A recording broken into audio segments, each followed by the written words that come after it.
Welcome to DAX Machina. Join us as we explore the mysteries of this world. Cryptids, monsters, macabre tales, and horror stories abound. Could they be true? Are monsters real?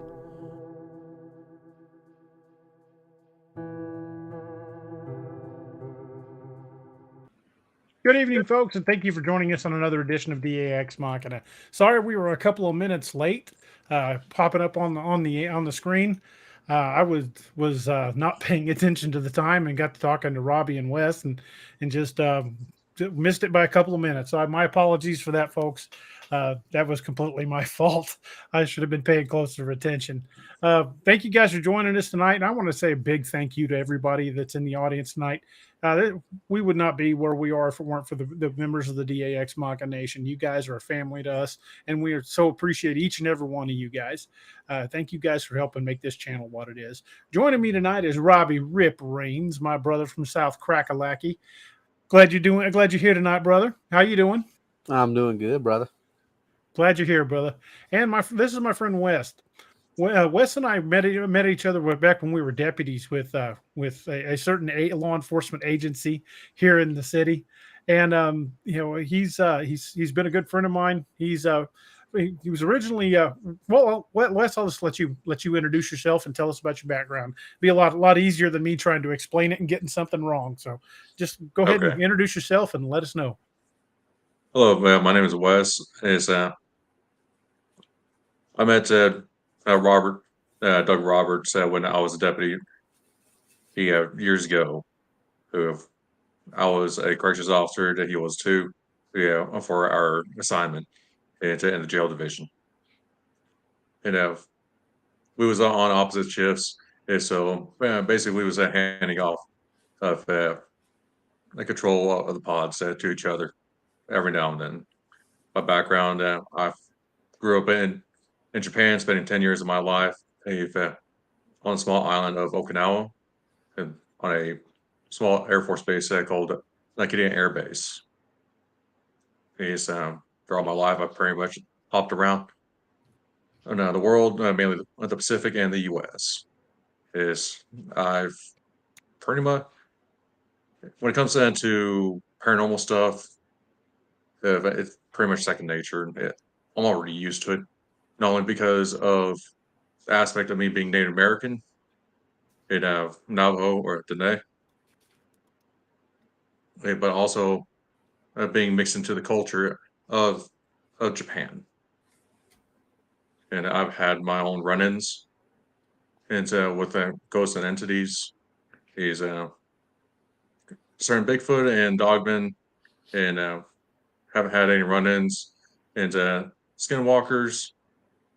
There's even though I haven't seen them, they do have an effect on me and anyone around. What really happened to get you, like your first experience? What really drew you into this? Well, I guess it is just being already part of it. My dad, he was already seeing ghosts. So he's seen a samurai, ghost in Okinawa a couple times. Once a full body, another time just a half body. And then last time I was there, he seen a ghost of like a 10-year-old boy with a bowl cut. It just appeared to him in the middle of the kitchen and then just disappeared. My sister, she had a ghost encounter that went on for quite a while, and she was actually communicating with the said ghost. So with me, I've been able to sense when something's there, or not. And I would say that my first actual encounter was ghost of an old Okinawan man, and during my summer hire job. I was out taking trash, and when I turned around, there's this old Okinawan man. he just appeared out of nowhere, and he asked me without moving his lips. I can clearly hear him in fluent English ask me where his daughter is. Is it because he needed to give her something? I believe it was a sword. But I told him, I was like, I don't know who your daughter is. Then he just disappeared. But later on, and I seen a ghost of a World War II U.S. Marine, full fatigues.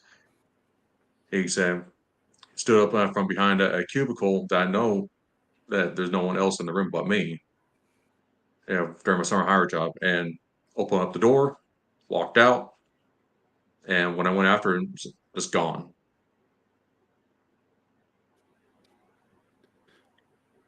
And My mom has run into a few ghosts who said when she was a child, but because of her Navajo beliefs, he's kind of prevented her from talking about them.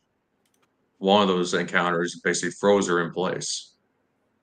He said she couldn't speak, move, or do much of anything. so in the Navajo culture, is this type of thing more widely accepted, or is it just something you don't even talk about?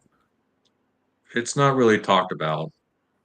It, it's something for the shamans to know, but it's not really talked about. It's considered, I guess, bad. Because once you talk about it, you kind of bringing them in, just like talking about, hey, you know what? It's the coyotes. Well, I know that there's a certain creature you don't even mention by name, and I get that, but and that's one of the ones that I find really the most terrifying, because those are the ones that can do so much damage to people. Can you talk about them without saying the name, um, or is that something that's forbidden as well? Generally, most of the Navajos they don't want to talk about it or yeah, say its name. However, to defeat it, you have to know its actual name. And once you figure out what its actual name is, its human name, then death comes to it, and How it how would dies you even immediately. find something like that out? One one way that I've heard about is that they believe that they found a coyote. They would separate it, enclose it, and have basically put it into a cage and keep it there until they figure out who it is. Mhm. And once they You, there, figure out who it is, then they'll go up to it, say its name, and then it'll pass. so, is it something that you can by trapping it? Can you get it to tell you its name, or do you then just look to see who's missing from the community? You have to ask others in the community, yeah, and do a lot of research. It will not say its name because if it does, death will come to it. Uh, Death does not know its name, but once you speak its name, its actual name, then death will come to it. So Well, it's those basically like cheating death in a way. Yes, so in the rituals they use to become, and again, I'll just use the term coyote like you did. In the rituals they use to become this coyote, is that something they do? Is it conceals them from death? in a way, it forms a bit of a contract and removes their identity. Yeah, and death is constantly uh, trying to find it and know who it is. That's kind Is of think of terrifying. death well like a oh a bounty hunter or a fugitive collection and our fugitive apprehension. They don't know who it is, but once they figure out what their name is, then they know where to go. I got relatives in Louisiana that are Cajuns, and we got some kind of the same belief with the Rougarou. I got relatives that will not say that for anything because the thought is if you say it, that it'll either turn you into one or whoever is one will come visit you, and they will not say that term for nothing. I got some that don't buy into it, and we'll talk about it, but then some will just, you do not mention that around them. Yeah. So let's say, for example, that one of these things has targeted you. What are signs that you can look for that you've been targeted, and what do you do to defend yourself? For signs that you've been targeted, and be a spat of bad luck, just constantly. Oh, Yeah, crap. over and over and over. Yeah. And last time that both of us talked about it, my dog's shaking off. Anyways, it's last time we talked about it, and I experienced a cramp so bad that I actually almost passed out. It just came on all of a sudden, and basically my vision just started tunneling down to just a small little glimmer of light. Then finally it passed, and I regained my senses. But then when you talked about it, you said that your back was acting up Mm-hmm. quite furiously. Yeah. Yeah. Well, there's, if you look for things that are like suddenly bad luck and other things, then, well, now might be a time. I mean, it's been an interesting few weeks. Um, Mhm. my aunt passed away 2 weeks ago. Robbie's cousin passed away. Doc's father-in-law passed away yesterday. Uh, Plus, we've got some bunch of crap going on in other circles. It's just been kind of a bad month for us, and I'm not gonna address any of that. That's not the point. I just sometimes you think that maybe it is a dark cloud following you.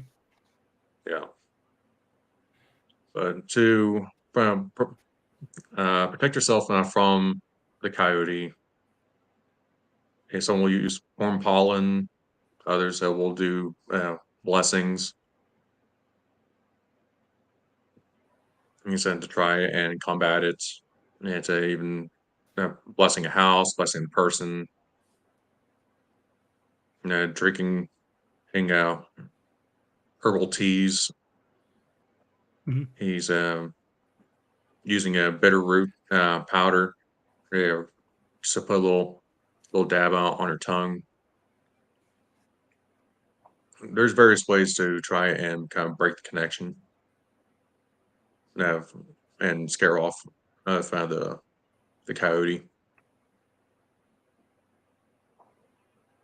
But when it comes to something like that, though, I mean, is that really effective? I mean, will that push it away, or is that something that you would have to get somebody like a shaman involved with? If it gets really bad, to the point that nothing is working, then you'll probably have to get with a shaman, and that's more knowledgeable. And just think of it as like putting on put on camouflage, and just making it more difficult for the coyote to go after you and find you. Yeah, and in a way, keeping it more than an arm's length away. Yeah. But it's more or And less like putting a band-aid on something that needs stitches. It's going to help for a little while, but eventually you're going to have to seek better treatment than that, right? yeah, the earlier that you catch it, the better. Yeah. But if you find out that said injury is actually a broken leg and you only got it a couple band-aids and a bottle of whiskey, Yeah, it's not going to do you any good. no, it won't. And then you'll have to go like, okay, I need to see a doctor.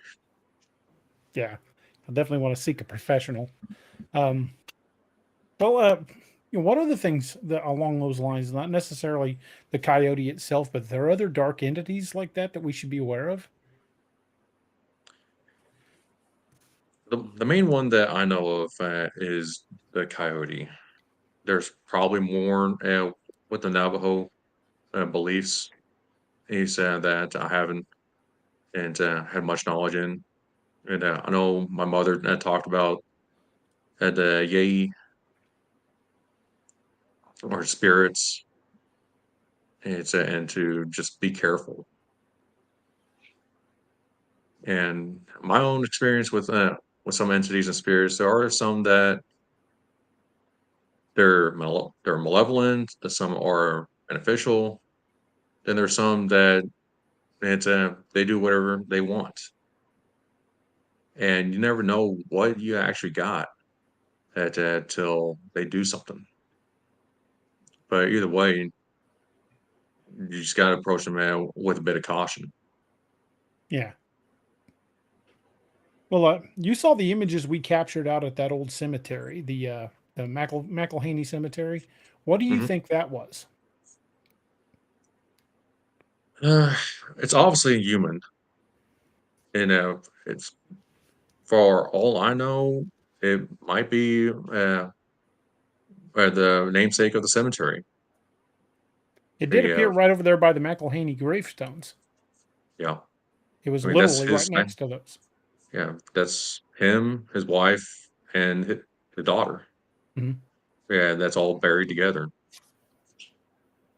Yeah. Well, we went back out there with you, and we've got a kind of a mini documentary we filmed out there. It's going to be about 20, 25 minutes long. Noah's working on the edits for it.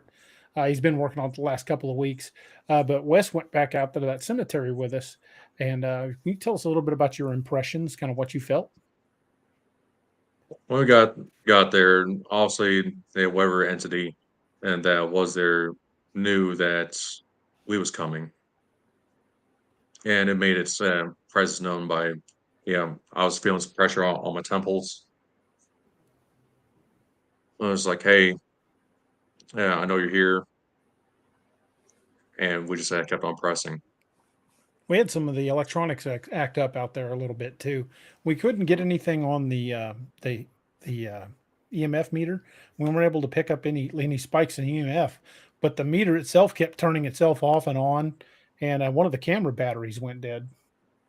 Yeah, It had and that just been was charged the night before. and we were just packing up into call it a day, and it just turned off by itself. With no one was messing with it, and turned on, and it turned off by itself. It was just acting weird, and then we started questions like, okay, well, you told me how to turn this thing on. Maybe it was whatever it is was nearby and listened and basically learned how to turn on and turn it off. Yeah, yes, I showed you how to use it while we were there, so you could have very easily, something could have spotted what we were doing. But it is just bizarre that it would go on and off like several times in the span of just a few seconds. Yeah. With it being at the end of the day, now thinking about it, maybe it was taunting us, like, haha, I stayed well, I stayed away from you, or I stayed I was detected by you. Eric says you maybe take a recorder out there to pick up any voices you may not be able to hear. I did have a little electronic recorder, and it was dead as a hammer. I just put new batteries in it the night before, and it was dead as a hammer when I went to use it. You used a directional microphone too. Hmm. Yeah, Meant this it. right and listen to that stuff. And you mentioned that you heard like someone, someone or something sighing Mhm. and, or I making heard, a huff. yeah, I heard a couple of noises, and then there was at one point where we thought we heard footsteps, at the back of the cemetery, but there was a trail back there some distance. So I Mm. can't 100% say it wasn't that trail, but the trail wasn't like right next to the cemetery. It was probably 50, 60 yards down farther in the woods. But that parabolic mic's pretty sensitive, so it could have been. Yeah. It was a little bit odd that while we're out there, and then a couple people decided to veer off on the main path and just kind of hang around and try Well, to cut through. one guy went back in the woods to take a leak, and the other guy I think was just curious what we were doing. Yeah. But I definitely want to get back out to the old Union Campground Cemetery with you. Noah and I drove by there just the other day, and they've got it roped off with like a like where you can't get through with that little path you walk back down to it. It's closed Hmm. off. Maybe the cemetery owners are dealing with vandalism. Maybe I may need to have you, because I know you know how to contact. I may have you reach out to them and see if it's okay if we go back there, because I don't want to go back there and piss anybody off. Yeah.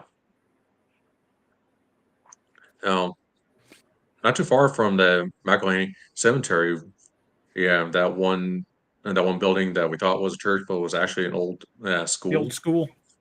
Yeah. Have you looked into it? It's I have not found much on it. Noah said he's seen something kind of peek out from the window. Well, while you guys were up walking around that old schoolhouse, I had the boom mic trained on that building, and I could hear what sounded like boots walking on hardwood floors inside. Yeah. And all the entrances into that building was boarded off with wire cages around the windows. And the doors were padlocked from the outside, so if there was anybody inside, they'd been padlocked in there. Yeah.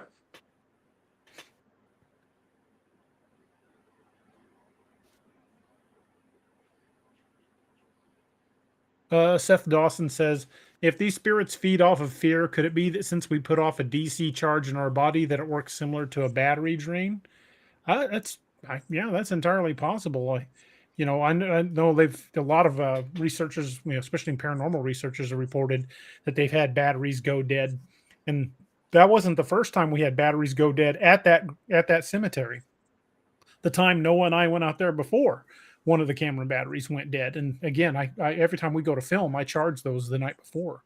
Well, think about what Greg was telling us the other night on the show, that they had put fresh batteries in that were just come off the charger when they were in that forest and just died. So I think that supernatural entities can drain batteries. They've got to have some sort of energy to manifest. So those are probably pretty easy sources to tap. What do you think, Wes?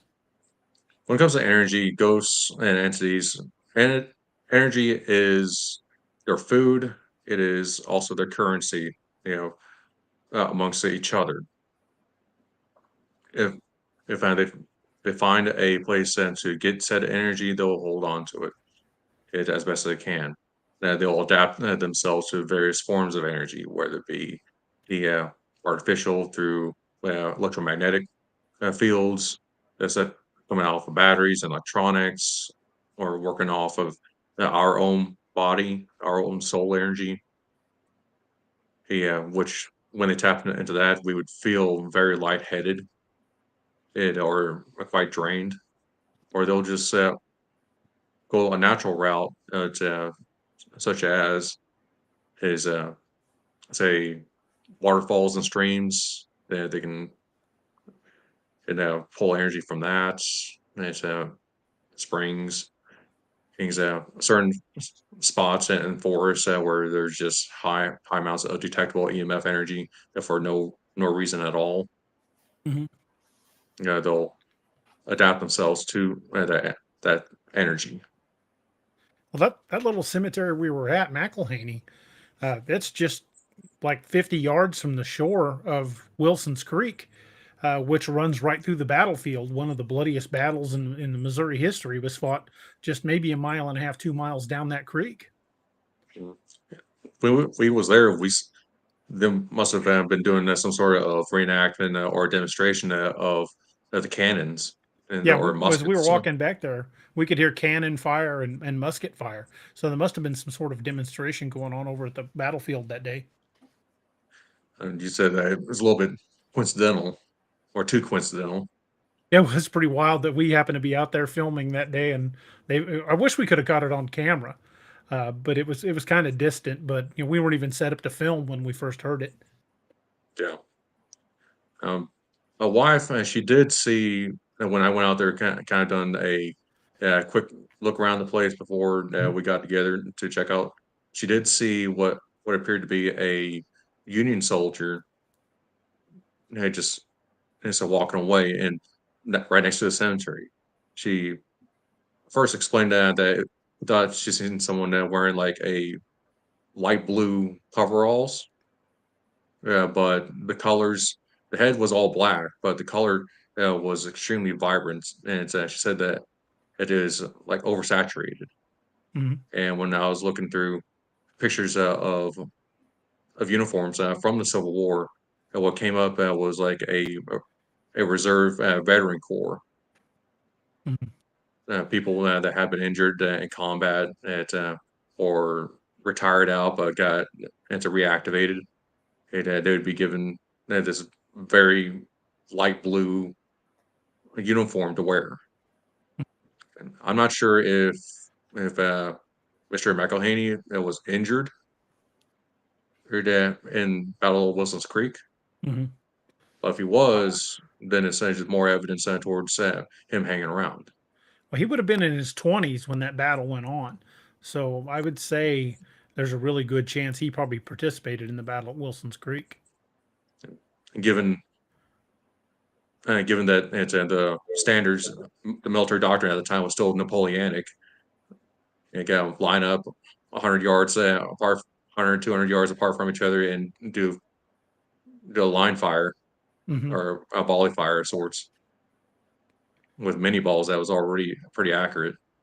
Krista from Blondes and Booze said, I believe there's nothing but negative spirits in cemeteries, lots of sorrow, sadness, and negative feelings. They attract entities from on the darker side. What do you think of that? I can agree partially. There a lot of the entities that do hang around. They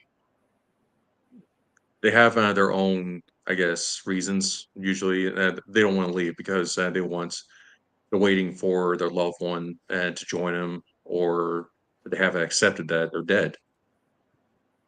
It Some of these cemeteries do attract darker entities that would hunt, and some entities just go to cemeteries, especially the sanctified cemeteries, and churches, and a few other places where they can find safety. It becomes their own little community. The That older Union cemetery, campground. Oh, go ahead. Sorry. the older cemeteries where there isn't and all much activity would have more entities that would be residing because they have no portal or any way to. It's like, okay, I want to go to the other side, but just can't hitch a ride. They're the one time to go to the other side are done past, so they have to sit and wait to figure out a way they're on their own. With more active cemeteries,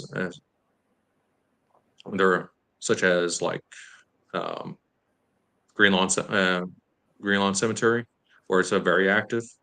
Mhm. If there's an entity that it decided, I want to stay for a few days, is and kind of straighten things up, they'll do that. Then they'll wait for another funeral to happen, and while the funeral's going on, and the spirit of the departed finally goes across, they'll just kind of hitch a ride.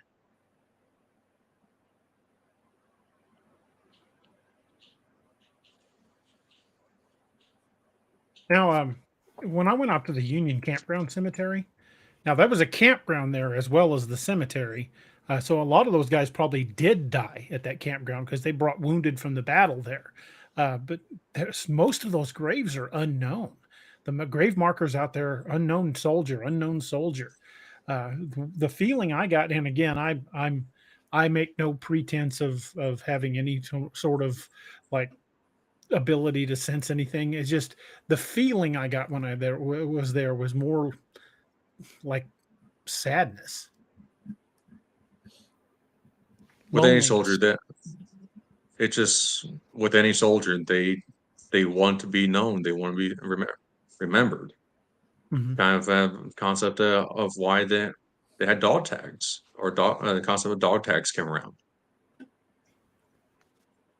and so that they are remembered. And So they're also, the dog tags were there to help identify bodies. mhm. And some of those bodies is, I mean, if they take a 5 pounder or a 8 pound on the shot to the chest, a direct shot, or even they're close enough to get hit by a grape shot, there ain't much left. Yeah. Well, the battlefield medicine back then was just so brutal.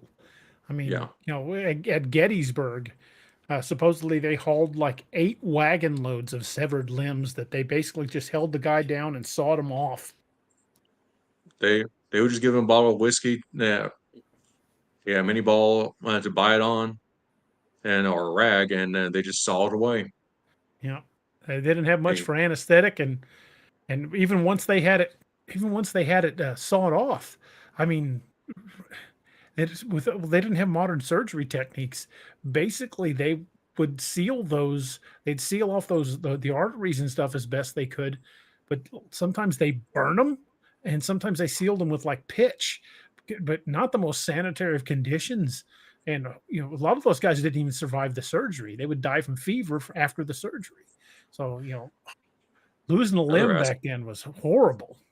another aspect is that a lot of those medical equipment, they didn't know about the different blood types, and even if they did, they didn't care. So Right. you're mixing blood type A with blood type O, uh, and so on and so forth. So the body's going obviously is already in shock, and it's just added to it for more stress of having this other blood, that is going to try and attack. About the only thing And antiseptic they had was whiskey. yeah, Glenn Dennison says, a surgeon with dirty hands and instruments. Yeah, they didn't have any concept of modern cleanliness or even sterilizing the instruments. They would just boil them. Um, yeah, they didn't have rubber gloves. I mean, these guys, they would basically just rinse their hands off and go to the next patient. yeah, because there's just so many. And those 54 caliber mini balls, once they hit, I mean that's solid lead. Once they hit, it's like a bone, such as like a femur. That bone is totally shredded and made in splinters. There is just no saving it. Let alone that leg. Mhm. Hey, Gav, there's just nothing for any sort of surgery to try and fix because there's nothing there. Yeah, those soft mini ball would hit bone and the bone would just shatter. And given the amount of power that those mini balls have at such close range, the exit wound is of course 54 cal, but the entry wound is 54 caliber, but the exit wound might be able to fit like a softball through it. Yeah, the exit wound would be much bigger, and that it generally works that way with most ballistics. What goes in, it's going to distort once it hits bone or anything, and it's also going to take other stuff with us. Wound cavities are often much bigger than the entry point. Yeah, between your permanent cavity and your temporary cavity. Mhm. Well, look at some of the things they've done like the videos you were sending me, like when they they'll shoot rounds into ballistics gel to simulate the damage on tissue. I mean, some of these things are making tremendous wound cavities, and imagine a round from like a 68 caliber Hawken back in those days. Now Hawken packed a punch. Yep. Yeah. I mean, that'd blow a limb off. Hmm. Well, I mean, a lot of the reason that you had the horrific wounds and things that you had back then, but is like if you shoot somebody today with a supersonic round that's a full metal jacket, a lot of times it's just going to zip right through them. What it hits on the way through is usually what causes your damage, but those bigger, slower calibers that just throw those massive rounds of kinetic energy downrange. I mean, and then you couple that with, like you said earlier, there wasn't a whole lot of knowledge base in the medical field at that time. Yeah, that's why it was so bad on people back then. That's probably why you've got so much sadness and negativity and hauntings. Yeah, people dying. I mean, dying horrible deaths. Yeah, and you got to think when these people they know they take a hit to the chest, it's a lung shot or a liver shot, and they're bleeding out, and they know that they're going to die. What's their emotion going to be? It's going to be rough. Yeah, I mean, they're thinking about their family. Yeah, you hear them crying and asking for their mother. They want to see their wife one more time. You know, people who are wounded and dying in combat. That's as rough as it gets. Mm-hmm. And they've already experienced and say going through hell, and they're thinking they want some little bit of solace is knowing that they're dying, but all they hear is death. Right. All around them, especially like on a battlefield, like a Civil War battlefield. I mean, some of those guys laid out there for hours in agony before they passed. And, they just didn't have combat medics like they have today. Field medicine was barely a thing. No, and if you were just a regular person on the line, you were going to get seen last. I mean, if there was somebody higher up than you, you just going to sit out there and wait and hope that they were going to get to you, or even if you were in the hospital, you could lay there in the hospital if there was higher ranks in front of you. You just SOL. Of course, then sepsis sets in some of these wounds pretty fast. These guys were and just now waiting for your people to find you. Yeah, exactly. Because with all these little skirmishes scattered around one battlefield, and Gettysburg is prime example. There's at least a dozen different little skirmishes of squads and units fighting all around, and depending on how far behind enemy lines they are, they're going to sit there and wait. And if you're a Union soldier and you get left behind, there might be a possibility you might be picked up by a Confederate soldier or get finished off with a bayonet to the chest. Mrs. Moon said they had morphine. They did have morphine, but medical supplies on the battlefield were always in short supply. Yeah, a lot of those amputations were done. All the guy got was a belt of whiskey and then held down. There's also the caste culture of the military. Officers had priority. It still happens to an extent. Yeah, I mean, if you're just a regular private or a corporal, you'll be given a bottle of whiskey, and told, here, bite on this, is as you're losing your arm and or your leg. It's the same today. If a general falls sick, they airlift him to Bethesda to the best doctors in the nation. But if it was in E3 that got sick, he's going to Fort Leonard Wood if he's lucky. Yeah, or be told, here's 1,000 milligrams of Motrin, have you change your socks. Yeah, change your socks. Hydrate, and take this Motrin. It's like I'm thinking that it's going to take more than this to fix a gunshot wound. Yeah. So, by the way, there's my spleen. Yeah, just walk it off. Yeah, just walk it off. You'll be fine. Speaking of firearms and things like that, you had a firearm that had a spirit attached to it, didn't you? I've actually had a few. One of them was a French rifle, a French Berthier, a 1907, and it had shrapnel stuck in the stock. And I thought that it was quite unique. But Well, then, shrapnel probably went through someone to get to the stock, so there might have been like tissue remnants or blood. yeah, and there are a lot of military surplus and that's on the market. And that and would have seen combats. It your Lee Enfields, some have gone through World War One, I've some World War Two. I've often wondered that about a couple of my rifles. I mean, I've got a British 303 and a M1 Garand, and they're both, well, the Garand's from 1944, and the Enfield I think is 1942, I believe it is. Yeah, So no, they the Enfields. probably both saw combat in the European theater. I got one rifle that had been through World War One, and it was actually left behind in Iraq, and it was picked up by the Iraqis, used by the Iraqis for many through World War One, World War Two, till it was handed off as part of aid for Arab countries fighting Israel. Israel captured it. Then in the 90s or early 2000s, it was imported into the U.S.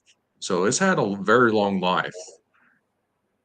And there's no telling what sort of emotions or even souls are attached to that rifle. But concerning the one French rifle, when I got it, I started noticing a pattern of odd things happening, stuff falling, just unexplainable chills. It was my wife. She was starting to see, like a shadow figure of someone and peeking through the crack in the doorway. You know, when I handed it off to my dad, who's more of a communicator type of individual, but he's identified that there is a soldier that is attached to this rifle.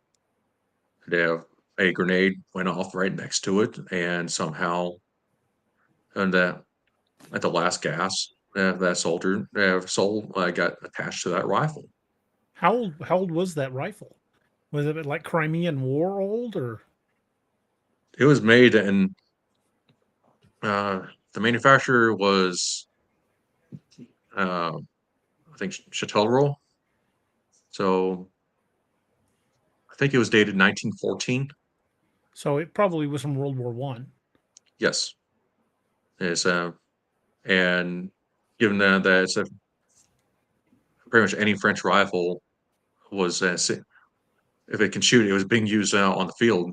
Oh yeah. But there's a possibility it could have went through the horrors of Verdun.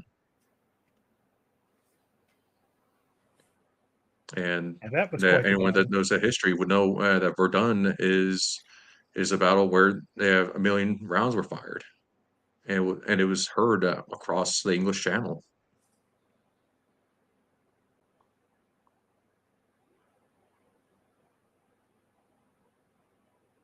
Yeah, it was actually I believe it was from the Battle of Verdun. Uh, when they were unearthing one of the trenches, they found a bullet that had been lodged in another bullet. So apparently, out of all of those bullets in the air, two bullets actually collided and fell to the ground in the air. The odds of that is just insane. Well, there's another. I can't remember which channel it was, but a YouTube channel has been trying to recreate that for a long time, and they finally. I meant to watch it, and I didn't get to watch it yet, but they finally recreated that shot where the two bullets hit each other like that. The And it picture of took the them one I saw forever. was like one stuck into the other one at an angle, which is just insane that would even happen. So yeah, sorry. It's like seeing that some things in here on the chat. It's like sorry for your loss, Wes. It's like Yeah, I just saw that too.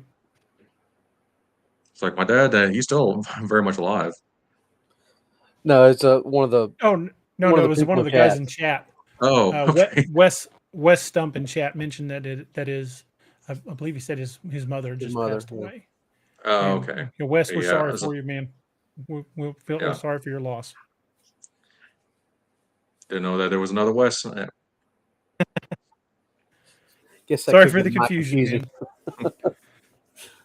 But anyways, he's once I handed off that rifle to my dad, and he kind of looked into it, that the soldier obviously didn't know English at all.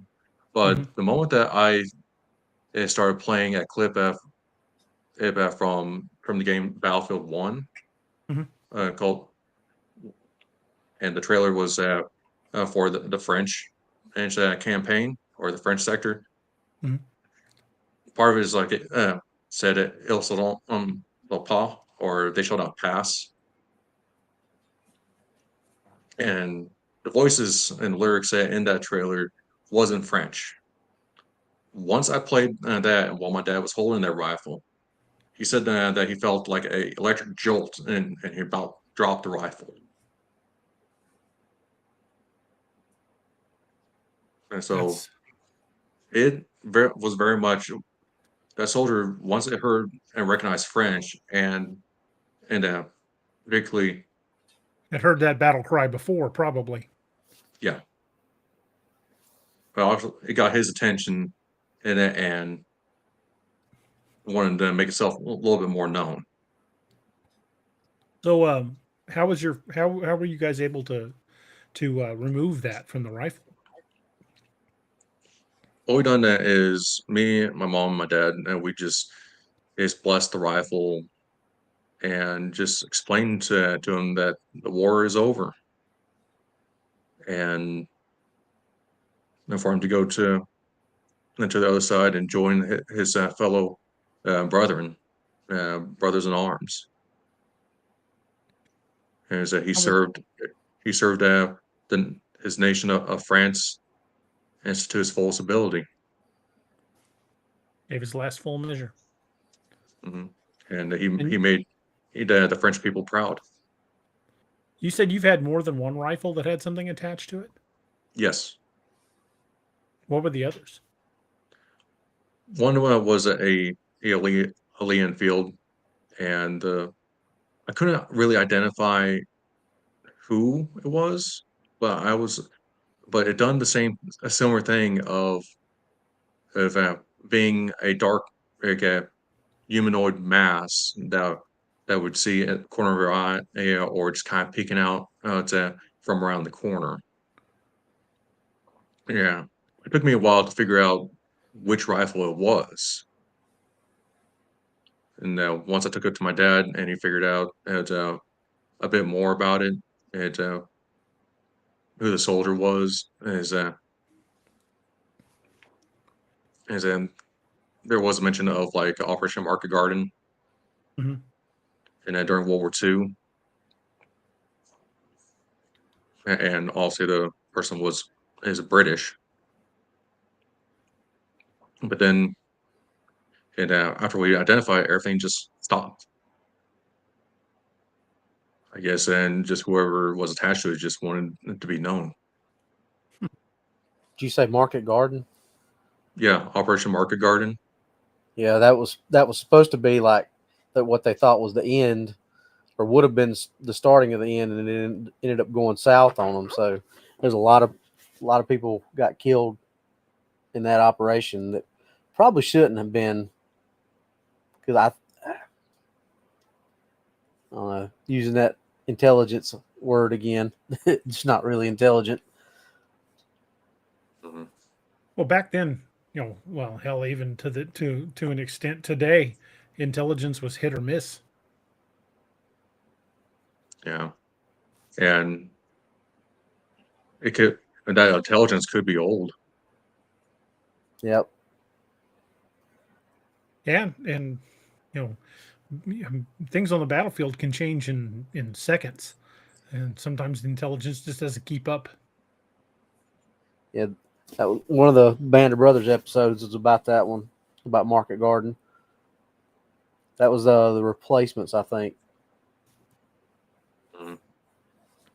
When they talk, because because of how many people, normal or regular, that started with them ended up getting hurt or killed, and they had to bring the replacements in, and then a bunch of them got killed in that battle too.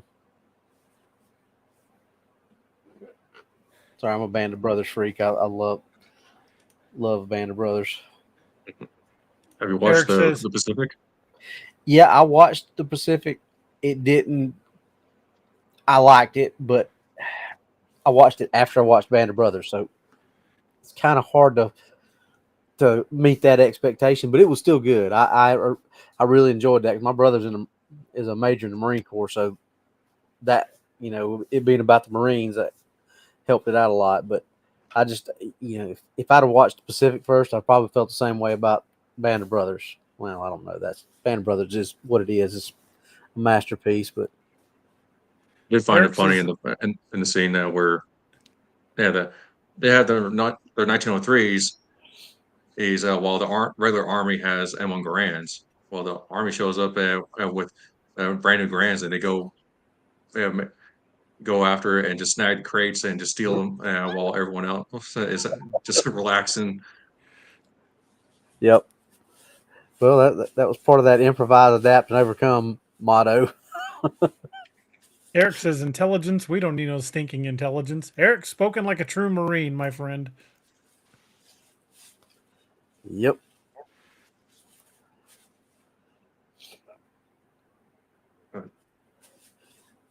But I mean, And, that's something from like all these wars that we're talking about, from the Civil War on up to really, I guess, what Korea is when they really started using more mechanized forces. So everything up to Korea, you had there's plenty of bloody ground fault combat in Vietnam. So I mean, and I'm sure it's still the same way when war became mechanized, but it wasn't as personal. It wasn't as up close. And I think that's probably where a lot of it comes, because it's, that man versus man, that mano a mano, and you're looking in somebody else's eyes that is taking your life. So maybe that has something to do with why there's I don't some know if it was more personal, if it was less personal, because remember, Korea gave us the Battle of the Chosin Reservoir. Well, that's I true. mean, some of the bloodiest fighting in American history. The Marines lost, I think it was 800 Marines, and the estimates on the Chinese side was like 29,000. No, that's true. Well, The Marines might have lost that battle, but did they? what I mean is it wasn't.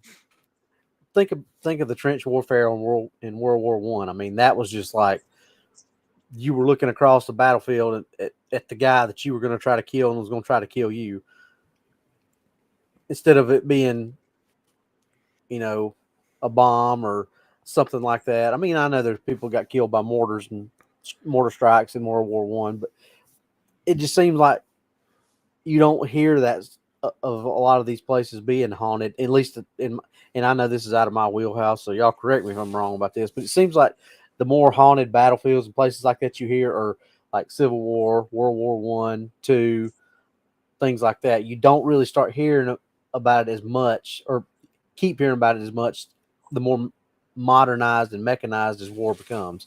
That's just the way it seems to me. now, there's one YouTube channel that I've watched they called Wartime Stories. Is and one of the things that has been brought up is some ghost encounters that has happened in Afghanistan, and where people in these FOPs they'll be out there in the middle of nowhere, and they would see just weird things happen on base without any explanation. And Yeah. one guy they reported seeing he took out his thermals or his night vision goggles, seeing a herd of sheep, and a man walking like a sheep herder, moving them along, or a goat herder moving them along. But when he ripped off the night vision goggles, the man wasn't there. Yeah, they they zoomed in and verified that there's no one there. It's just a herd of animals. And there's another report of someone inside of a striker unit, and it's hearing something crawl on top of the striker unit, and just making a lot of noise. It freaked out the soldiers inside. Another report had some guy is at a guard tower hearing what sounded like someone tapping on the metal,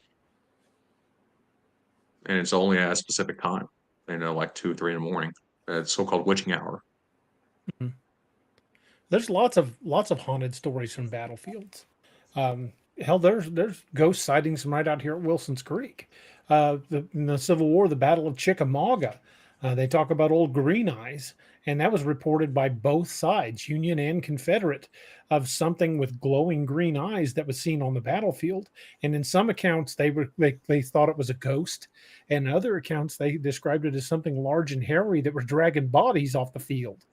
So, what Heard of was old something Green Eyes? similar. Heard of something similar, a cryptid that would haunt the battlefields in World War I, that soldiers have reported seeing, that some cryptid would be out dragging bodies away. Yeah, Mhm. and if someone's still alive, it would kill them and move on. And it might I just be read it. I read somewhere about uh, I think it was British and German forces having to join forces during World War One to fight off a werewolf attack. I've got to see if I can find that account again because I only remember part of it. But I remember reading this. Uh, It's I'm hard going to to see if I can search. find it again. It's hard to search things about So, werewolves in German because they had that group called the yeah, werewolves, and but that this seems was like World War One, not World War Two. yeah. But if you type in German werewolf, 99% of what you're going to get is about that group. I know it was World War II, but it's just hard because I found it that one time, like you were talking about, but it seemed like I can't find it anymore. might be just a Google algorithm. That's probably got a lot to do with it. Roxanne Delgado says it's on Forgotten History. Thank you. I knew I'd seen it somewhere. I'm gonna have to go back and check that out again. But some of these battlefields, in both in World War I, World War II, on the Russian side, they'd have some of those trench lines. They would just bulldoze who's and just bury the bodies where they're at. Mass graves. Not just You mass know, graves. He said there's a trench or a hole with like 5 soldiers in it. They'll just bulldoze it. yeah. Do you know there are mass graves in Walnut Grove, Missouri? Did not know about that. Walnut Grove used to be a railroad hub, crossroads of different railroads.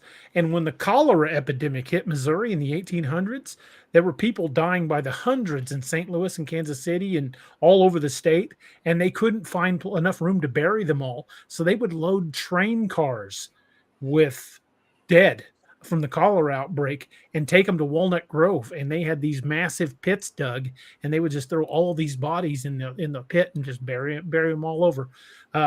My old chief out there took me to the mass graves. If you ever want to go out there sometime, I can take you right to them. There are several huge pits where there's God knows how many bodies are in them. Might be someplace to conduct an investigation Yeah. and see if there's something hanging around. Well, I had something weird happen right there by one of them. When I worked out there as a patrol officer, I would go out there and do my shifts on the overnights because I was working overnights anyway, and I would do my shifts out there, and it just basically didn't have a whole lot to do. We just patrolled the town and answered calls. But I was writing a report on my MDT, and I pulled into this kind of wide spot where I could watch the main intersection, and it was right next to this old cemetery, right there in town. And I was sitting in the car, and I just kind of kept looking around, Of course, if you're sitting in a patrol car writing a report, you got to keep your head on a swivel anyway. You don't want somebody walking up on you. But it was pretty late. It was like 2 o'clock in the morning. But I kept looking over in that old cemetery, and then the 10 minutes I sat there, I could see more and more fog appearing in the cemetery, and it was like getting slowly closer to the car. And I'm like, I'm going back to the office. And I fired up the car and got the hell out of there. I'm like, I am not sticking around for this. I don't know what that is, but I don't want to be in it. And just call over the radio. It's like, yeah, dispatch, mark me at 8 HQ 10-6. Yeah, it'll be like 14:05. I'm out of service. I want to work on those Lexi pulls now at the office. I've got to go do some paperwork somewhere else. There's a ghost town right outside of Walnut Grove too. The old town of Phoenix, Missouri. It was a company town. Basically just dried up and died. It's owned by, I believe, Conco Concrete owns it now because the quarries are right there at that town. But there's a whole ghost town there, and a lot of the buildings are still standing. I know there's out west, and I believe it's Galena or somewhere around in that area. There's a whole town that I got abandoned, and because it's just covered in lead, it's an ecological disaster. It's probably out near Galena. You get lead from Galena ore. That's how the town of Galena got its name. And they supplied a lot of lead to the Union during the Civil War. That's how the city of Galena got its name. But there's still a lot of old abandoned lead mines out there. Yeah. My sister, she even went into one old mine and got a sample of lead or that glenite or whatever it's called. Yeah. But up north in Missouri, there's also a bunch of strip mines, and where things just go missing. And my dad has told me that it's like if you got a stolen car and want to get rid of it, drive it into a strip mine. Or if you got a body to hide, toss into the strip mine, which could be at least 100 feet deep. Well, the original town of Lynn Creek, Missouri, is under Lake of the Ozarks. They forcibly evicted everybody in that town. Lynn Creek is still a town in Missouri. They relocated and rebuilt the town. It's not much of a town, so to speak. But the original town has some churches and a lot of residences, and it's still under the water. And they said when the lake gets low, you can see the tops of the buildings. Kind of like Stockton Lake. Mm-hmm. Stockton's got some buried towns and farms as well. I remember my dad telling me that when Stockton Reservoir was built and they evacuated everyone out, that the old graves that was there, of course, they didn't get to them, but the caskets was actually coming out of the ground and floating to the surface and floating off. That doesn't surprise me. I mean, when they would move places like that, it was just cheaper to move the headstones and not the bodies. Yeah. Sad, but it's true. I mean, it happened. God knows what's underneath some of those man-made lakes. Yeah. And for all we know, those old towns might be haunted. So whoever decides to do some freshwater scuba diving. Well, they say you can dive down to Old Lynn Creek. And I know there are also people claim that on some nights if you're out on the lake, you can see lights down in the water over the old side of Lynn Creek. And my uncle Owen, who'd passed away a few years ago, he said he was out there fishing one evening and could hear music coming from the water. Weird. I'd like to go out there and try to film, see if we can find the actual spot of the old original Lynn Creek. I know the area where it's at. I don't know exactly where it's at. See some underwater ghosts. Mm-hmm. Man, Yeah, that'd be kind of freaky. if you know exactly where the original Lynn Creek was, if you go there, supposedly on certain nights, you can still see the lights of the old town. Yeah.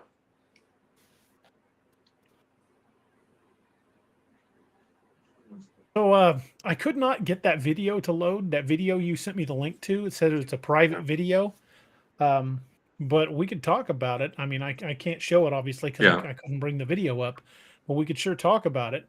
The jail where Wes and I both used to work captured a ghost on video. And I'm going to work really hard to try to get a copy of that video, folks. Uh, the old segregation unit, the old Alpha Pod, which was the housing unit that held on the upper tier. It held the trustees on one side. On the other side, it had the Special we called housing. it protective custody. We called it protective custody, but it was basically where all the child molesters were kept. And on the lower level was disciplinary housing, where all the people that basically it was jail in jail. It's where the people that got in fights or got caught breaking major rules. That's where they wound up.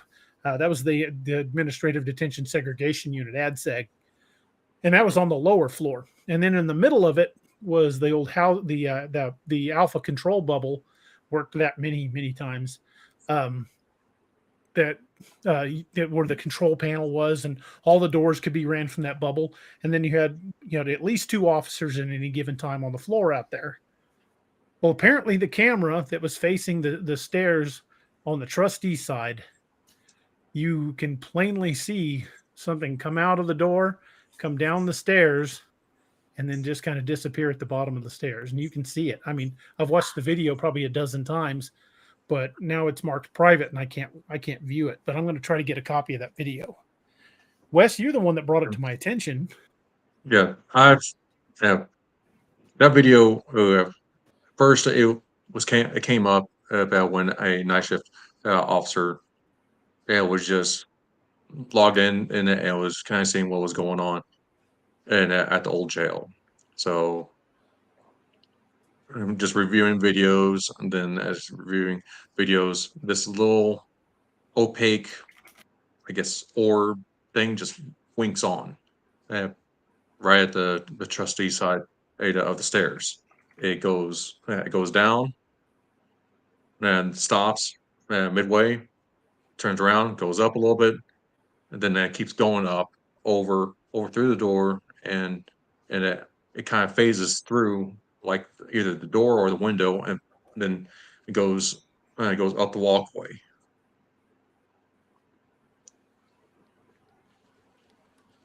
Let's see. But Yeah, I know I cannot find that. might be able to go to my channel here.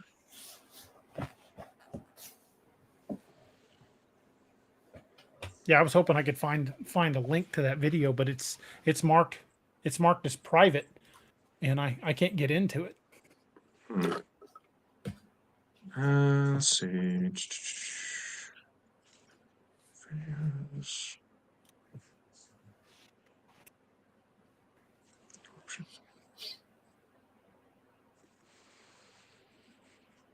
If you can get it to view, maybe you can share your screen. You should be able to.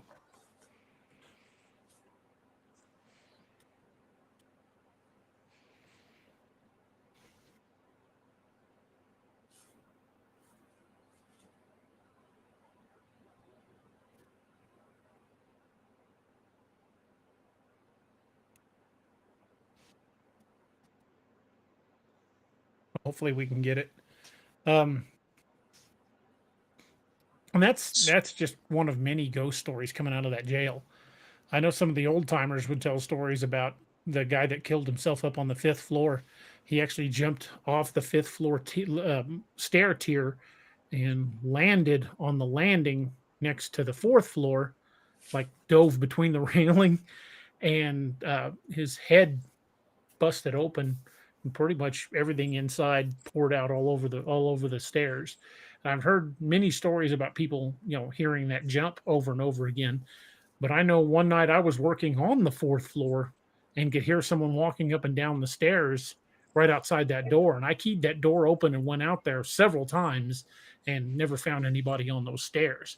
And I even called master control. I'm like, hey, I got somebody messing around outside my door. You catching anybody on camera?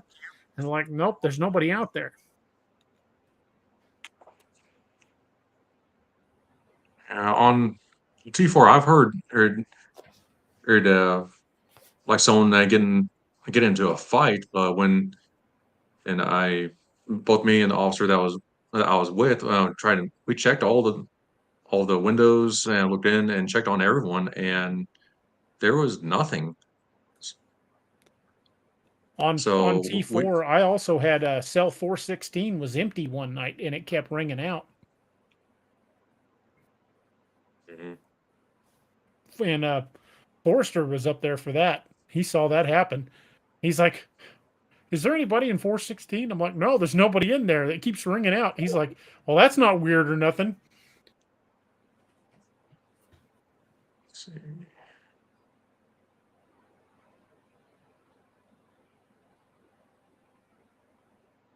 I, Brooke said, "I recently visited Lincoln, New Mexico. Really old buildings, Billy the Kid territory. It was interesting. I've been to Lincoln, but it was a long time ago, um, like late 70s." Lieutenant Jenkins, code red T4, T3, T2, T1. it'd be like see my language like gonna be one of those nights. Yeah. I bet Jenkins could tell us some ghost stories about the old jail. Uh, I believe he can. And I mean, yeah, when the old jail was a literal dungeon, Pretty much. and I believe in one little training session or showing off like kind of the old jail was talking about how there was a lot of hangings that happened, just off the Mhm. bars. Yeah. Man, there was a lot of weird crap happening in that jail. Hmm. And now the building's empty. They built that new jail, and I don't even think there's anything in there at all now. Well, actually, the old jail is being used to um, house inmates that's going to courts. Oh, okay. I Uh, thought they just shut the it down completely. No, it's still being used. They moved juvenile over into alpha pod now, so all those little Oh, kids can deal with those ghosts yeah, let them and deal with it. the smell the forever smell of that little corner cell right next to the rec yard. Yeah. Oof. Yeah. I could tell you some horror stories about that cell. Just, you never get that smell out. And what inmates decided to don the poop armor. Mm-hmm. But So anyways, let's not go down that particularly gross road. So, so what do the Navajo believe about Bigfoot? there was giants that we know was in the area. The redhead giants is that you've looked into it also, Mhm. but it when it comes down to what my mom told me and what I know, there really isn't much when it comes to Bigfoot. It there's been talk. It was like when it comes to like aliens, they're known as Sky Brothers. Mhm. There's Bigfoot. It I want to say they're probably just treated the same. They're just another tribe. That makes sense. A lot of tribes did treat it like, for example, the Lakota word for Bigfoot is Shiyetanka, which basically just means build a big elder brother. But then there are some of the Pacific Northwest tribes are like cautionary tales. They're like, no, these things come steal people in the night. Hmm. I think it's all about temperament. I think different individuals have different temperament, just kind of like different people do. But also, I think in colder climates, they're probably far more carnivorous than they are in areas where food is more plentiful. Yeah.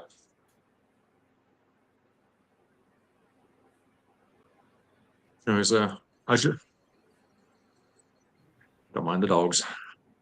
Anyways, he's I've adjusted the settings on that video and sent you the link. Oh, okay.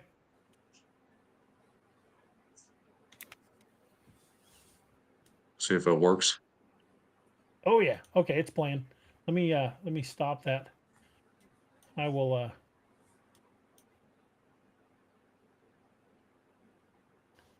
me share the the screen.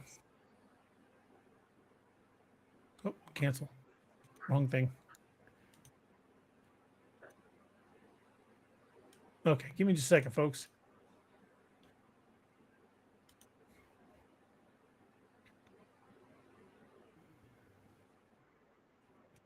Okay, here we go. Watch right up here, where you can see my cursor.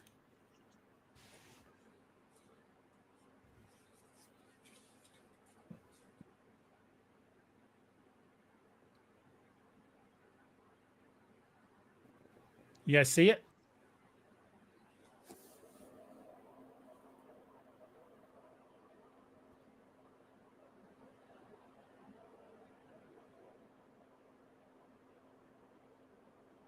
I want to say it's possibly a trustee that passed away because it's acting like it's coming from that side, goes down, and it's acting like it's talking to, you know, like a SEG inmate, Mm-hmm. then it Or runs coming back down to up. get a tray. Yeah. You can just see that haze move down the stairs, and it stops right there toward the bottom of the stairs, and then goes back up.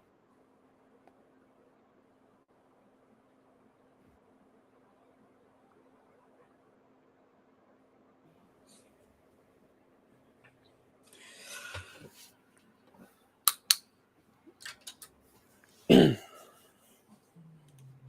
you guys see it? DA? Eric says, "Is that the old jail? Not the original old jail. That was the one that was built next to the courthouse. That's not the new one. They, I guess you would call it the middle jail. I don't know what you'd call it. It was the one I worked in. That was the old ADSEG unit. But the new jail's out there by the airport. But the original jail was the 5-floored tower at the back of that building there. But no, it's not the quote unquote old jail. It was just the one that was between the original old jail and the one they just built. And the middle jail was it 2000 when it was built? I don't remember exactly when that was built. If Jenkins is still listening, he could tell us exactly when it was built. It was built under Sheriff Pierpont, and I want to say it was built in the 90s because it was built before I started working there. There was a mention that the old jail, the original jail, that there was like some sort of walkway that connected to either SPD or the old city hall. Yeah, that old jail, the original jail, I want to say was built in the 20s or 30s. And I mean, it still had like the levers and crap you had to open the doors with. That thing was old, but yeah, that was way before my time.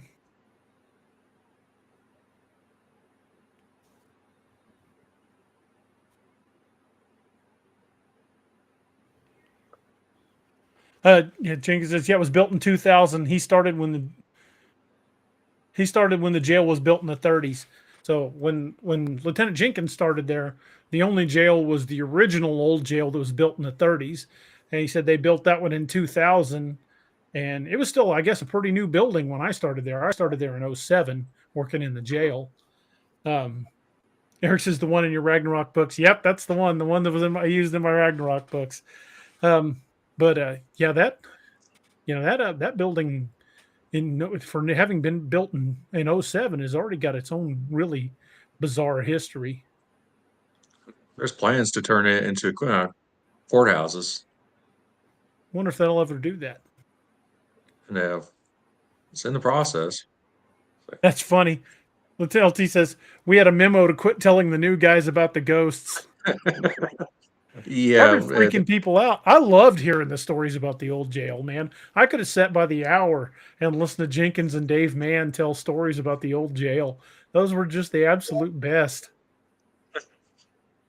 Oh, no, there ain't much to do in central control, other than sit there, drink coffee, and try to pass time. Oh, before you worked there, Jenkins brought this freaking like foot locker sized box of chocolate covered espresso beans up to master control for everybody. And of course, we were all eating them like freaking Skittles. I mean, we were powering these things down, and we had a guy. He was from God dang it, it was from Puerto Rico. A little guy named Figueroa, and Figueroa was not a big dude. He was a little bitty dude, and he was just powered those chocolate espresso beans down. Is he And Estrella's brother? no. Him and Estrella. Estrella is from is half Dominican, half Puerto Rican, but they work there at the same time. But Figueroa works at FedMed now. But but Figueroa got so crazy on those freaking those chocolate covered espresso beans. He was laying in the floor of master control, telling everybody he was making dirt angels. He was just doing all this on the floor. Shane Rogers ate so many of those things he thought he was giving himself a heart attack. Yeah, that was dangerous when he brought those freaking espresso beans up there. I ate a bunch of them too, but man, Shane thought he was going to have a freaking heart attack. He ate so many of them. He weak. And it's like, your body gets adapted to running on caffeine and hate in a short bit. Yeah, but those were espresso beans. We were used to the jail coffee, which, coffee from booking you could have stood a spoon up in. And we used to call it booking sludge. But those espresso beans were like nuclear, man. Oh, my God. And they had chocolate all over them. There's one time that kind of experimented by making some energy drink Jello. Yeah, I took Red Bulls, Monsters, and Bangs, and just put it all into Jello and made it little individual containers. I left them down in booking, and Sergeant Holtman, he was just carrying the thing around. One of the chains, just eating it straight out as everyone was being booked in one night. When he got to the bottom, he's like, "Oh." I think one of the girls was like, "We're doing Jello shots at booking." Oh, and the coffee, and there was a guy that taught me probably more than anybody that taught me about being a corrections officer. He was a good friend of mine. His name was Andy Hammer. Andy was killed a few years ago when somebody who was texting on their phone and not paying attention pulled out in front of his motorcycle. Andy was a hell of an officer. He left Greene County and went to work for FedMed as well. But Andy, oh my God, nobody made coffee stronger than Andy Hammer. Oh my God, that stuff was brutal. And it was because of Andy we started using the term booking sludge. And because if you bought like those small cans of Folgers, that was like 2, maybe 3 pots of coffee for Andy. Oh my God, his coffee was so freaking strong. But it did keep you awake. Yeah, and possibly having to make you go by the medical to get your blood pressure checked. Yeah, I did have to go get my blood pressure checked a few times. There was one night I was just dragging butt tired, and I went down and I got a cup of coffee, and I'm like, "Who made this?" And this was like a Sunday, and and Mello said, "Hammer made it." I'm like, "Oh crap!" He goes, "On Friday." I'm like, screw it. I gotta stay awake anyway. When I drank that, I got like 3 drinks in, and I could feel my pupils dilating at different times, like boop boop. I'm like, oh my God. I'm starting to see sound. Roxanne says, "Da, did your spoon melt?" That stuff was so strong it stained the inside of the styrofoam cups. Not exaggerating, it really did. A lot of the coffee pots was stained and forever stained. Ooh. Man, that coffee back then was so brutal. I remember bringing in just a small bag of like the Black Rifle coffee, and the one that's the Thin Blue Line special. It was gone within one night. Then I brought in another bag again of Freedom Fuel. Again, it was gone in the night. I was like, who is drinking all my coffee? Yeah, you brought coffee down to booking. It was fair game, but coffee got made so much down there, and burnt through coffee so much. Roxanne says stronger than trucker coffee. Yeah, we used to make the guys from SPD sign a waiver if they wanted a cup. If you have a heart attack, it's on you. Got to sign this waiver. Like, what do you want, tweaker or coffee? Take the coffee. It was just about a controlled substance. It was so damn strong. But thinking about the ghostly experiences that I've had at the old jail. T4 I've had at one night dragging hard. Or I was working on some schoolwork or getting my degree, and I noticed something move out the corner of my eye. I look up and look to my right at the shower and cleaning station that's there, Mm-hmm. and I see this black figure, humanoid figure, walk out from the shower, stop, look around, then just like a bunch of dust, black dust, just collapse into the floor. That's part of the old jail. Yeah. The T4, T5, all of those were the old original jail. It had been built in the 30s. So God knows what all that building had seen. And Mannery, when she got on and being a female officer, and she said that down on T1, there's like a ghost of a woman that's in one of the supply cabinets or a supply closet. Mhm. If you leave a door open, then that ghost will slam it shut, and you'll just have what feels like eyes staring at you, kind of annoyed or frustrated with you. And on T2, there was a couple girls, I believe it was Ruth and Young, I believe. They watched a shadow figure walking in the little vestibule area of T2 where they keep all the clothes, Mhm. and they seen it, and they're like, "Hey, hey, look!" And they didn't believe what they was actually seeing this shadow figure just walking around inside this little vestibule. I saw creepy crap in that old jail, but I tell you, I saw way more creepy shit in Cox North working over there than I ever did in the jail. Mm. Cox North is just a creepy, creepy place to work, especially on overnights. I believe you told me that on the maintenance floor you can there's like one instance where you ran into a ghost, Oh, or you just that was get at this South. That was on the at South. maintenance floor at South. I saw a little girl walk across the hallway between two closed surgeries, the old surgeries in Cox North.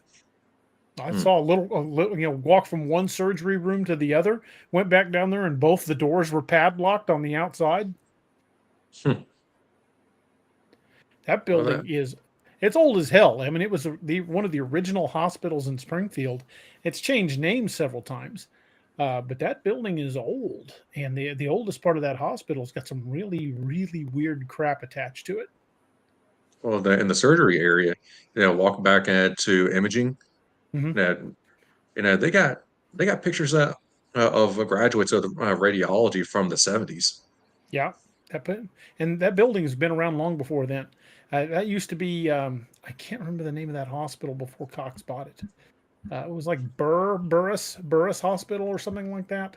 But it dated back to like pre 1900, like late 1800s, early 1900s. Hmm.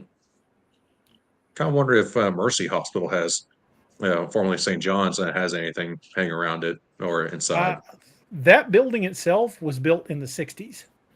So maybe, I mean, but that building, that whole hospital complex was built in the 60s.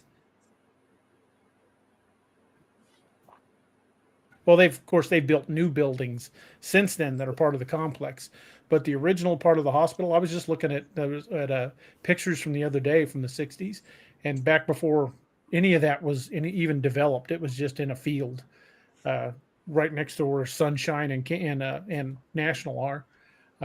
But yeah, there was nothing around it. It was just that hospital built. I think I want to say 63.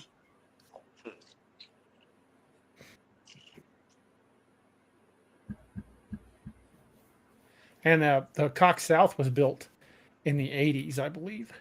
But then Cox North, that place is old. it's well over 100 years old. It definitely looks it.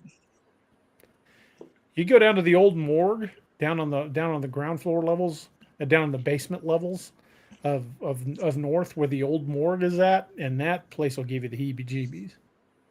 Hmm. There's whole parts of that building I didn't like going into. Well, That's why I was Forrester, pretty happy when I transferred to South. Forrester can deal with that since he's working security. Yeah, for Cox now.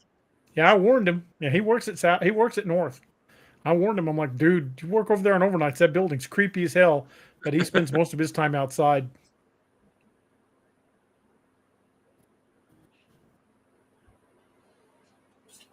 Scott Bommel says everyone tried Death Wish coffee. I have tried it. That's pretty rough. I mean, that stuff's got some kick. I might have to try some. Like, see if it's that CO grade. Yeah.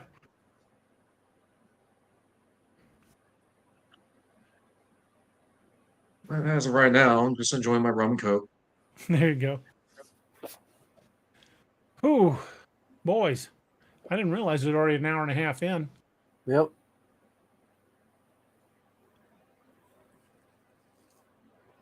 Holy crap.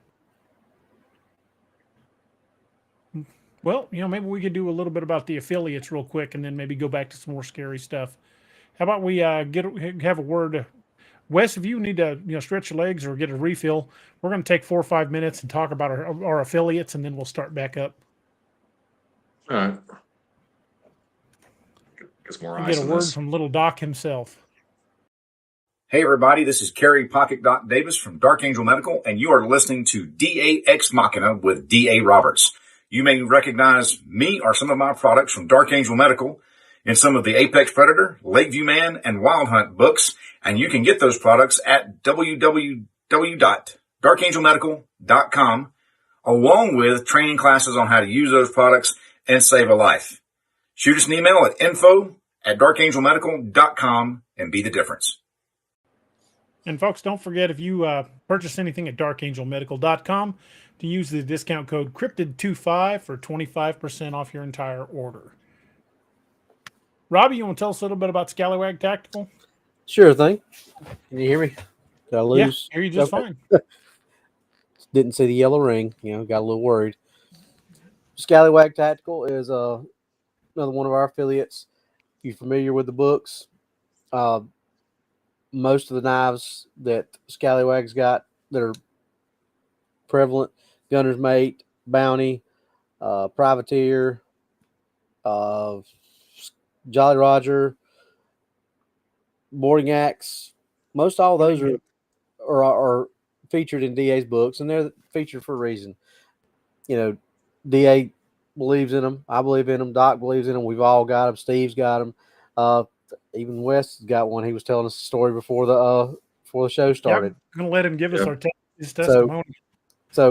And I see he's got the Sailor Assisted folder, which I've got one of those myself. So, Wes, you want to give your little testimonial on Scallywag? Well, went out, hunted, and got myself a deer, and decided to test this knife. And overall, I'm quite impressed with it.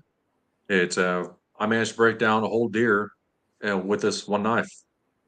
And all I've had to do was give it a quick, a little touch-up sharpen and deburr, tighten up the retaining screws is right at the blade here, and good to go. You processed the entire deer with that knife. Yeah, and that is awesome. That's impressive. And managed to cut off whatever meat that I could. It slice open the sternum, and then follow along the cartilage along the sides. And figuring out where I need to cut and get everything broken down. Because anybody that is a hunter knows the quickest thing that will dull a knife is skinning out an animal. And for him to only have to touch a knife up one time, breaking down a whole deer, if you know anything about processing an animal, that's very impressive. There's a reason why when you go take your deer to a processor and you see them, they've got those aprons and they got that little wooden block on there. What do they usually have in there? They got a sharpening stone because they're constantly pulling that thing out and touching their knife up. They'll make 5-6 swipes and they'll pull that thing out. And so I know I got plenty of friends that do that, and they're constantly sharpening that knife as they're processing a deer. So for Wes to go through an entire deer and only have to touch that thing once, that just shows you, like we've been talking about, folks. These knives are really good quality. You're not going to go and buy one of those high dollar folding knives that are going to be, for the price that you're going to pay, that much better than the price you're going to pay to get one of these. These are not cheap by no stretch of the imagination, but what you're going to pay for these is going to be a lot better blade than the money you're going to shell out for a Spyderco or a Kershaw or any of those. I've got 3 Kershaw sitting over there on the counter, on my nightstand rather, that just sit there. I don't do anything with them. They're decoration right now because my Scallywag Tacticals have taken their places. I would say that these knives are even better than buck knives. Yeah, I've had a buck knife. I probably had just about I'm a knife freak. I've had just about every kind of knife that you could possibly imagine at one point or another. Gerber, Case, Buck, Schrade, Kershaw, Benchmade, Spyderco. I've had them all. These knives are far superior as far as their performance, what you're going to pay for them. They're just hands down some of the best knives you're going to buy. You're not going to, if you want to pay for a big name, then yeah, you need to go get one of those, but that's all you're going to be is another number that they've sold. If you want to go where you're actually somebody that's bought a knife that the company wants to take care of, but you're still getting a good knife, go to Scallywag. Jump on their blemish blade section, because most of the time the blemish is in the box. Something's fell on the box, or the boxes are falling over and messed up, and they can't sell them as new, so they pass them on to you for a discount. And when you're at that checkout, hit code DA Roberts 10 at checkout and get yourself an extra 10% off that. Stacks up, so go check them out and tell them we sent you. Absolutely. And that's all I got to say about that. And our other affiliate is Ken Brock over at brockblades.com. Ken makes custom knives, whereas Scallywag Tactical Blades they're fantastic, great, high quality knives. They're mass produced. If you put 2 of the Jolly Rogers next to each other, they're identical. Ken's blades are all made by hand in the forge behind his house. So no 2 of them are identical. In fact, if you order a custom blade, you can choose blade style, handle style, materials. So no 2 blades are ever alike. And if you know anybody that's an outdoorsman or veteran or active military or first responder, the gift of a custom blade is a fantastic thing that'll be treasured. So I hope you definitely go over and check out brockblades.com. Ken's a longtime friend of the channel, great guy. And you can use discount code cryptid10 for 10% off your entire order. And tell him we sent you. And that way, if you order a custom blade and he knows that you heard about it from here on DAX Machina, you still get the 10% even on custom blades. So please check those guys out and let them know we sent you. Let me take that down. So, Wes, what is the most terrifying encounter you've ever had? Well, going back into the old jail, I was doing a security round, under which we're supposed to do every 30 minutes. It's as a part of our duties. And one night was on the top tier here of, I believe, Delta Pod, and went to a corner cell in the top right, and just before the little big corner cell that some inmates have fight over, but then one next to it. And as I passed by there, I knew that cell had no one in it. There was no one assigned. But as I passed by, I seen something sitting on the bottom bunk. I looked over. I see this individual, an inmate, wearing the striped shirt and pants. His hands his face was in his hands and doing this and just kind of hunched over. As I'm looking at him, I notice that there's pieces of him missing, like an old porcelain marionette doll. Mhm. You know, and around those edges was glowing orange. And, and Nope. there was like a There he is. orange colored ball in his head that was inside. Mhm. He looked over at me, suddenly jumped up, screamed, and hit the door, and then disappeared. Dude, And I I'd have been like going to Master Control to get coffee the rest of the night. but I'm like, I need to finish my round. Would you Yeah. look at the time? So then I'd say that was the most surprising and harrowing experience for ghost stories that I remember. And then there was another, just like a glancing deal where I was in Bravo Pod and this thing just drops down from the ceiling, onto the top walk.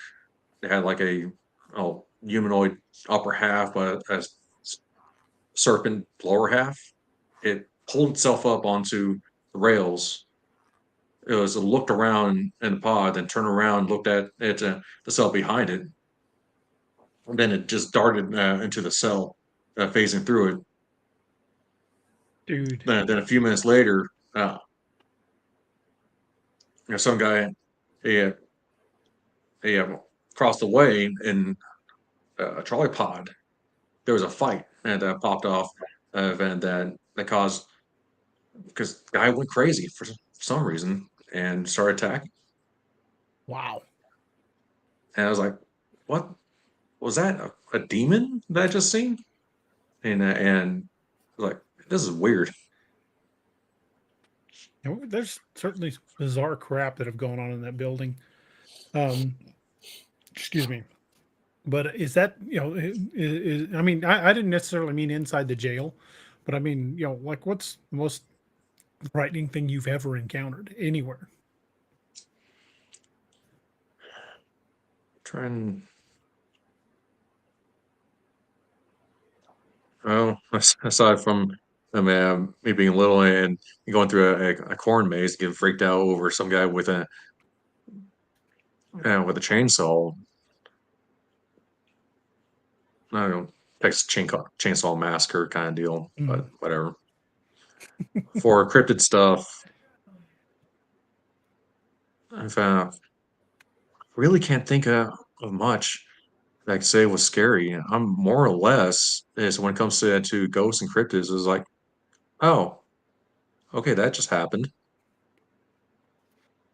I'm just sort of used to it. What advice would you give to somebody that's being tormented by something like that? If they're being as someone is being tormented by a ghost or entity, yeah, feel free to talk about it to someone that's close and near and dear to you. Let them know what's going on, and in a way, it would help you mentally and to kind of process what you've seen. No, and who knows? They might be able to see it too, and they know what they're seeing. But if it gets worse and worse, start looking into things on how to combat the occult, to more or less to defend yourself. Of even going to seeking help religiously, yeah, going to the church and talking now with a priest. He said to give you guidance or even to bless you if if you're Judeo-Christian or whatever sort of belief that you are.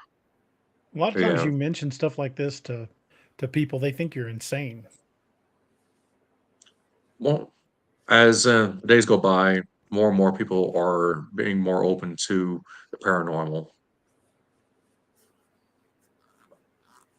Some might write it off as just you being crazy, but it takes someone that having an open mind and being able to understand that there's more to this world than what is visible. There's a totally separate world that we can't see, but it does interact with us. And in a way, it's more dangerous. And if you make yourself known to that world, you will make yourself a target. And then whether it be good or bad. That's definitely something I don't want to do. This, I'll deal with cryptids all day long. I'll deal with an animal, but something supernatural. I'm with Robbie. I can't punch it or stab it or shoot it. I don't know what to do. If I can't put my hands on it, I don't need to be there. I follow that line from the werewolf TV show that Alamo Joe used to say. My daddy told me you could kill or you could stand up to anything if you could look it in the eye. We'll just add if you can put your hands around its throat. If you try to put your hands around its throat and they go through it, it's time to leave. Mm-hmm. I just ain't got no reason to be there. Oh, you look at the time. It's 9:30. Get the hell out of here. Along with that, some of these entities, they have their own powers that we don't fully understand. And they can make us they can paralyze us in fear. They can basically stop us from talking, screaming, or much of anything. Now it might just be the sudden drop of adrenaline, and have cause a flight response, fight or flight response. But who knows? Who's I mean, when you see something that is obviously can't be picked up normally fly across in the room, or you're fine, then all of a sudden, and then you're hearing people talking in an empty room, and you're seeing things moving all over the place. It could be a pretty harrowing experience. Yeah, definitely could be. Well, dude, we are coming up on the 2-hour mark. I think we're going to start wrapping things up for the night. Oh, I really appreciate you coming on and sharing stories with us. I've had a great time, and I hope you come back at some point. Also, that video that we did out at the cemetery, hopefully that'll be up sometime tomorrow, possibly Friday. But I'll shoot you a text and send you the link as soon as we got it uploaded. Okay, maybe we can plan. Let's see about doing an investigation of either that mass grave out in Walnut Grove, or go back to Union Campground. Yeah, like I said, I think they've got the campground closed off. We drove by it just the other day, and they had ropes up over that path you take down to it. But if you know who owns it, if we could reach out to them, I'd love to go back out there and film. But I would definitely go out to Walnut Grove. I'll get a hold of my old chief because I know he'd want to be involved. Joe's a good dude, and he knows the history of that town really well. Yeah. So places maybe that we can probably we check. can do both. There's also Bolivar. Bolivar's been around for a long time. See Yeah, a what lot of creepy might be up stuff in there. Bolivar and up around Lebanon too. And there's also the battlefield that's the Battle of Carthage. Mm-hmm. Out- Yeah, out by, the Battle of Carthage was so bad they used to refer to it as the Battle of Hellhole. so there's no telling what might be hanging around there. Mm-hmm. There's a lot of Civil War battles. There was a pretty big fight fought outside the ghost town of Avila. between pro Union and pro Confederate forces. It wasn't an open battle, but they were just, you know, people on different sides of the issue, and they shot the hell out of one another. I've heard about a story in that community of Avila about a headless guy walking around Mhm. trying to find his head. And supposedly there's some other stuff going on out there. I've still got to get a hold of the people that I need to speak with out there. I meant to reach out to them over a while, but then I've had some stuff come up and just hadn't been able to. But I do want to plan a trip out to Avila. So there's a lot of places just here locally that I'd like to go film, and I'd like to have you involved in it. Uh, simply because of your experience in this and background in this. But some really good places I definitely want to be going soon. But dude, thank you so much for joining us. Really appreciate it, man. We're Yeah, gonna no kind of problem. wrap things up and close out our show. And like I said, man, I want to get you back on, and I'll let you know when that video goes live. Okay. Appreciate it, man. Thank you for joining us. Thanks, Yeah. Wes. Robbie, you want to tell us a little bit about your projects you've got going on? I know the channel's kind of on hold, but Yeah, the channel's still on hold. We're still, like I said the other day, we're looking into a few things, but it's just it's a matter of getting the place to do the stuff and mhm. getting the stuff to do the stuff. So we're working on it. The thing we're working on more now is the Lone Wolf Customs, Mhm. which you can get the DAX Machina merchandise, the Dark Angel medical merchandise, tumblers, hip flasks like DA's got right there, glasses, whiskey glasses. What else? Acrylic signs, little LED desk signs. Mhm. I don't know if DA can show his or not, but we can It's pretty plugged much. in right here. Yep. We can pretty much put any kind of emblem or logo on just about any. I mean, there are limitations as to what we can put stuff on, but so far we hadn't really found a whole lot. I mean,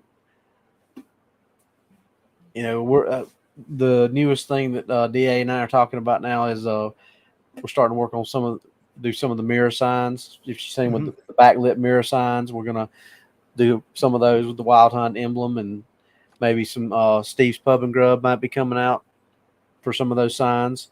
Mhm.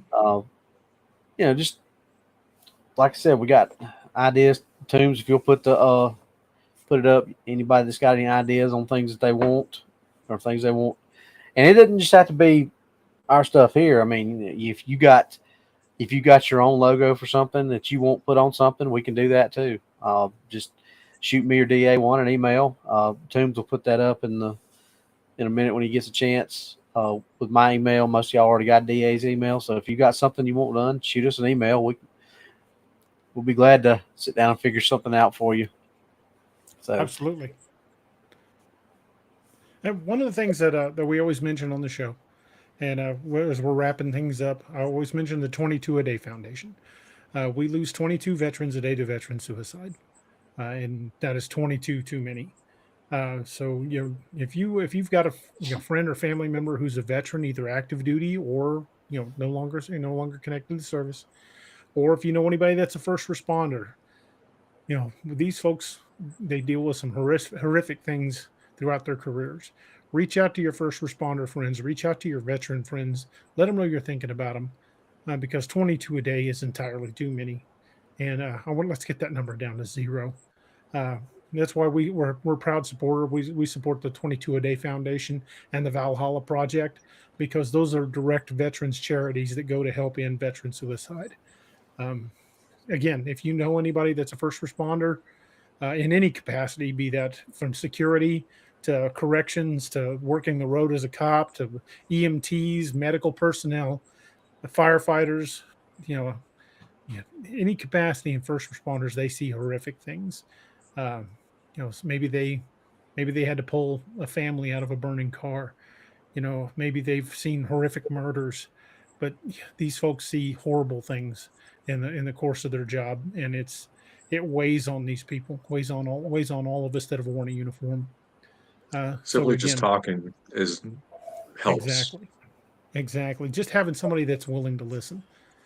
And I always try to let all my friends who are veterans and first responders, both current and former, know I'm here anytime. Anytime you all want to talk. I get texts at 2 and 3 in the morning from people like, "Hey, you got a minute?" Like, yeah, happy to, man. And I mean that. I mean that with all my heart. I'm always here. If I don't answer, I'm probably asleep. But other than that, I've got my phone and I will answer. But folks, reach out to those people that have served in one capacity or another, because you never know when hey, I was just thinking about you and wanted to see how you were doing, might be what keeps them off the ledge, pulls them back from that ledge for another day till they can get that help. So definitely reach out to your first responder and your veteran friends and family and let them know you're thinking about them. We've been ending the show on a toast, and it's something that I intend to continue doing. There's an old song that means a hell of a lot to me. It's called "The Parting Glass." It's an old Irish drinking song, and if you read the lyrics, it's basically a guy at the end of the evening lifting a glass and heading home.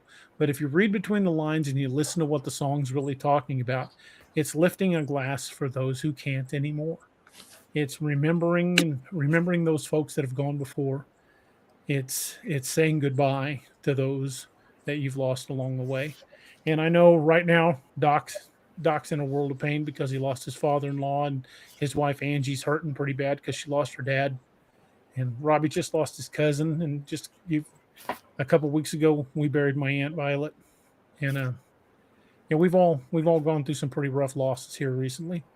But unfortunately, it is a part of life. We all lose people. But how we celebrate those lives, how we celebrate each other, is by remembering the great times and being there for each other. There's a lot of negativity going on right now, and a lot of negativity in the world, and we just don't need it. That's why we always stay out of. We don't get involved in the drama on this channel and never will.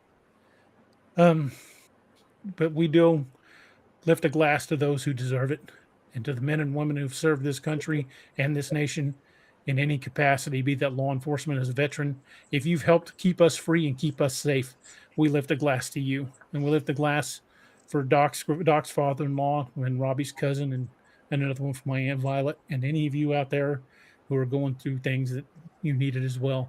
Pat Canaday, who's a longtime viewer of the channel, is having surgery tomorrow. We're praying for her. We're thinking of her. We've got some good news. Chandler Hall told me that his dad got a lot better.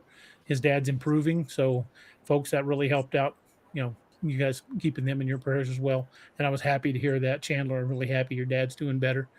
And then, Wes earlier in the chat mentioned that his mother just passed away. So keep those folks in your prayers as well. And Greg's son got to go home the other day. So he made Greg's son, he was in a pretty bad car accident, and he's home, and he's able to do things for himself again. But it was touch and go. Yeah, very a bit. He's still got a long road to go, but yes, he does. But at least he's on the road now. It's not the end of the road. He's on the road. So folks, be kind to each other. There's a lot of people out there that will try to do you harm. There's a lot of people out there that have a lot of crap to say, and just be kind to one another, and care about those that care about you, and reach out to your friends and family who are first responders who've worn a uniform, the veterans, the active duty and inactive. Keep those folks in your hearts and prayers, because we all face something at some point. And I'll end this with the quote in a raised glass. But since it fell unto my lot that I should rise and you should not, I'll gently rise and softly call. Good night, and joy be to you all. Good night, everybody. Thank you for joining us. Catch us again Wednesdays and Saturdays on DAX Machina. A special thanks to all our channel members and Patreon supporters. Please make sure to like, share, and subscribe.